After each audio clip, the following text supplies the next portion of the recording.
Eh bien, salut à tous les amis, j'espère que vous allez bien. On se retrouve aujourd'hui dans une nouvelle vidéo qui est totalement différente de ce que j'ai l'habitude de vous proposer sur cette chaîne. Effectivement, aujourd'hui, je vais vous présenter un projet que j'ai réalisé dans le cadre de mes études. Parce que comme vous le savez, je suis en dernière année dans une école d'ingénieur pour devenir architecte paysagiste. Et donc, je vais vous présenter un de mes projets que je viens de terminer et dont je suis très fier.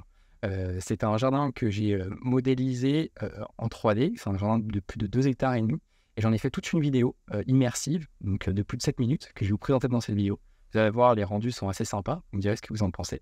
Et donc, je vais vous donner un petit peu les consignes que nous avaient donné les professeurs. Comme ça vous permet de vous contextualiser un petit peu. On nous a donné 10 sites au choix à Yverdon-les-Bains. C'est une commune en Suisse au bord du lac. Et donc, moi, j'ai choisi un site qui était au niveau de la jetée d'Yverdon, donc un site qui était dans le lac. Donc, finalement, il n'y avait aucune terre de disponible. Pour créer un jardin, il fallait remblayer.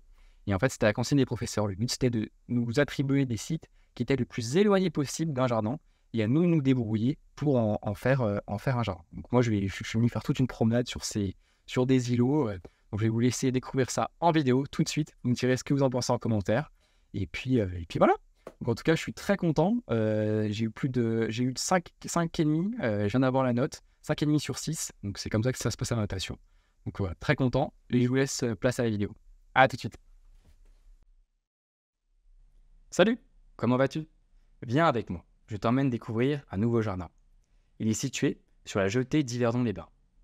J'habite la commune et étant passionné de jardin, je trouve qu'il manquait justement d'aménagement au bord du lac. Ça fait des années que la ville souhaite dynamiser les rives du lac. Il y a eu quelques tentatives, notamment avec l'expo éphémère 02, qui a eu lieu en 2002, et je trouve que ce jardin répond bien aux besoins du site. Pour commencer, il y a deux entrées différentes. La première entrée se fait par un chemin qui longe la tielle, et la deuxième se fait par ce ponton en bois. C'est celle que je préfère. La roselière ici crée un filtre d'entrée. Sens-tu la fraîcheur dégagée par la roselière?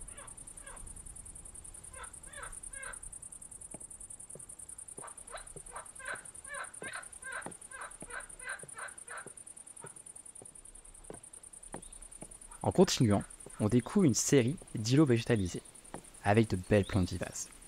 J'ai d'ailleurs discuté avec l'architecte paysagiste. Il souhaitait créer un tapis de plantes vivaces d'environ 80 cm de hauteur. Cela permet de souligner les vues sur le grand paysage qui s'offre à nous. Il y a une majorité de graminées, complétées par de nombreux vivaces colorés.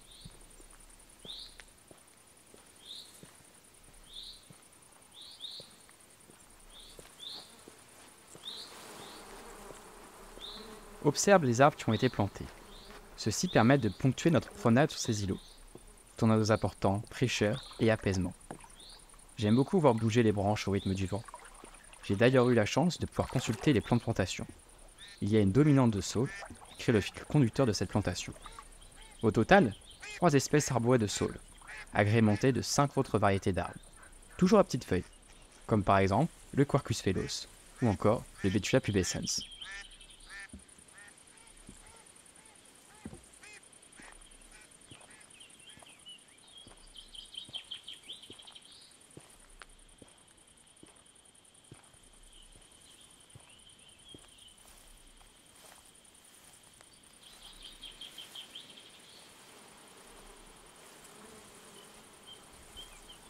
J'aime beaucoup venir sur ce ponton. On y est dépaysé, et surtout au calme. C'est l'endroit parfait pour terminer son footing et se rafraîchir les pieds dans l'eau.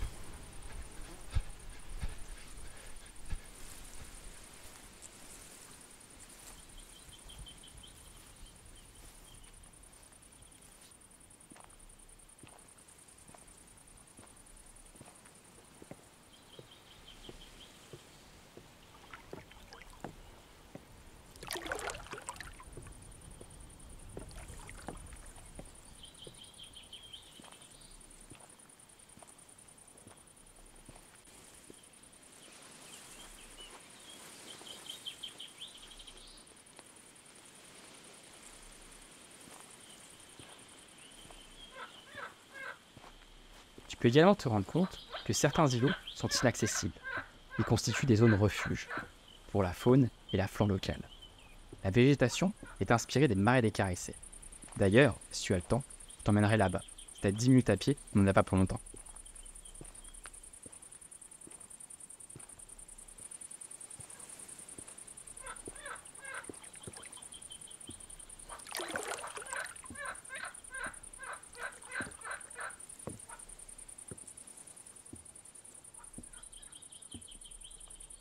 Suis-moi, de l'autre côté de la passerelle, il y a une surprise. Voici un grand belvédère de 12 mètres de hauteur, qui marque un point fort de cette promenade. C'est également un point repère, positionné à l'exutoire de la Thièle, un peu à l'image d'un phare. Avant de découvrir la vue d'en haut, je te laisse regarder à travers cette fenêtre. On aperçoit au loin le marais des Carissés.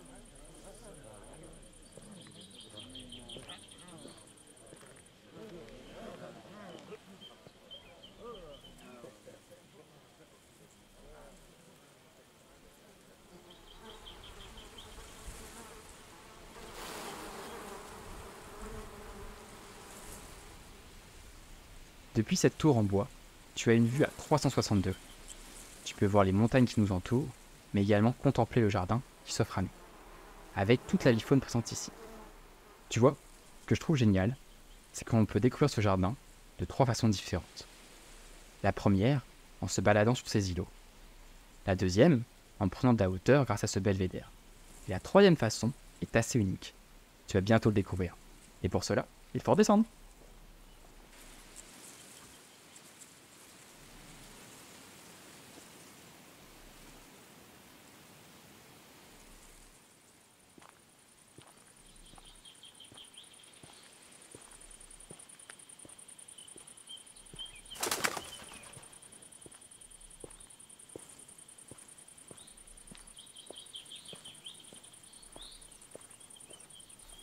Tu vois, au bout de ce chemin, il y a une plage.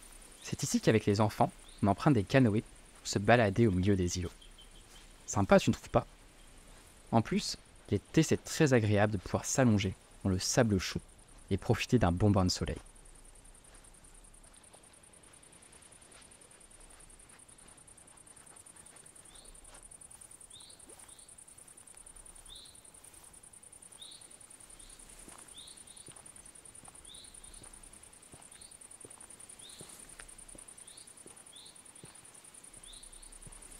Ici, la végétation est très différente. C'est une prairie de hautes herbes. Grâce à une gestion différenciée, des chemins sont tracés par un fauchage bisannuel.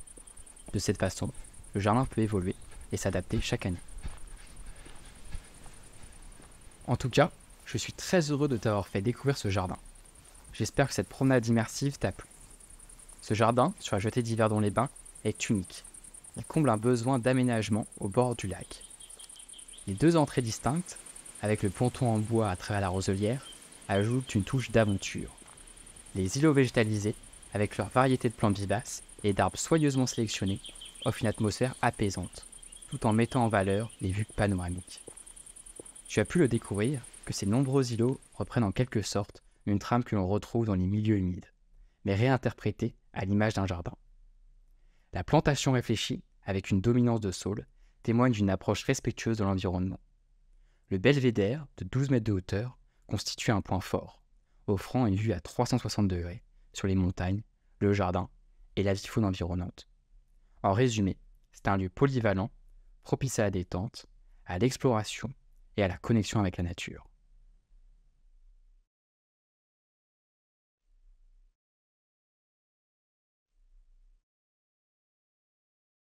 En tout cas, j'espère que cette vidéo t'a plu. N'hésite pas à me dire ce que tu en as pensé en commentaire. Donc ça te permet de donner un petit aperçu de ce que je fais à l'école. Si tu veux en voir un peu plus, n'hésite pas à me le dire. Je pourrais faire d'autres vidéos de ce genre. Et pour donner quelques petits chiffres, pour bien comprendre le projet, donc c'est un projet qui fait plus de 2,5 hectares. J'ai mis plus de 100 heures à le modéliser. Au niveau de la puissance de calcul, il m'a fallu 3 ordinateurs qui ont tourné pendant 30 heures pour calculer la vidéo que tu viens de voir. Donc là, il faut des ordinateurs qui crachent un peu. Et puis au niveau du nombre de plantes que je suis venu mettre, j'ai mis 35 000 plantes entre les arbres, les arbustes et surtout les vivaces. Donc ça en fait un paquet. Et là, les ordinateurs, ils sont bien tournés parce que la puissance de calcul, elle est assez énorme pour calculer chaque polygone. Ouais, ça a un peu souffert. Donc voilà. Et puis pour ceux qui sont un peu curieux, qui veulent connaître les étapes de réalisation du projet, comment ça se passe? Au début, je suis venu dessiner le projet au calque. Donc sur papier, je viens dessiner au pro-marqueur les grandes lignes du projet. Une fois qu'elles sont pigées, je viens passer ça sur AutoCAD. Sur AutoCAD, c'est sur informatique, un logiciel informatique, qui permet d'avoir une précision impeccable et permet de définir vraiment tous les gabarits et avoir les bons dimensionnements. Je viens également mettre des courbes de niveau, j'ai réglé tous les petits soucis techniques. Et puis ensuite, je vais revenir faire l'élévation du projet. Donc, passer tout ça en 3D. Donc pour ça, j'exporte ce fichier AutoCAD sur un logiciel qui est SketchUp pour venir faire tout le 3D. Donc là, il vient faire la micro-topographie du terrain. Vous voyez, j'ai dessiné pas mal de passerelles, donc il a fallu dessiner toutes les passerelles, parce qu'il n'y en a aucune qui sont de la même taille. Ça, d'ailleurs, j'aurais peut-être toutes les mêmes de la même taille, ça m'aurait facilité la vie. Mais faire tout ça, enfin en tout cas, dessiner tous les éléments construits. Bien mettre des aplats de couleurs pour différencier toutes les surfaces différentes. Et ensuite, une fois que c'est fait, je viens exporter ça sur Lumion. Donc Lumion, c'est un logiciel qui permet d'avoir des rendus photoréalistes. Et donc là, on vient travailler avec des textures très très réalistes. On vient mettre des végétaux. Il y a une banque de végétaux qui est énorme qu'on vient mettre en place. Et puis le tour est joué. Donc voilà, en tout cas, j'espère que ça vous a plu. Restez connectés. Je vais bientôt partager de nouvelles vidéos qui sont très sympas. Des réalisations de chantier que j'ai fait cet été. Donc ça va arriver très vite, vous inquiétez pas. Et puis voilà. Bah écoutez, je vous souhaite une très bonne journée, un très bon week-end, et puis on se retrouve très rapidement pour une nouvelle vidéo. Allez, ciao les amis!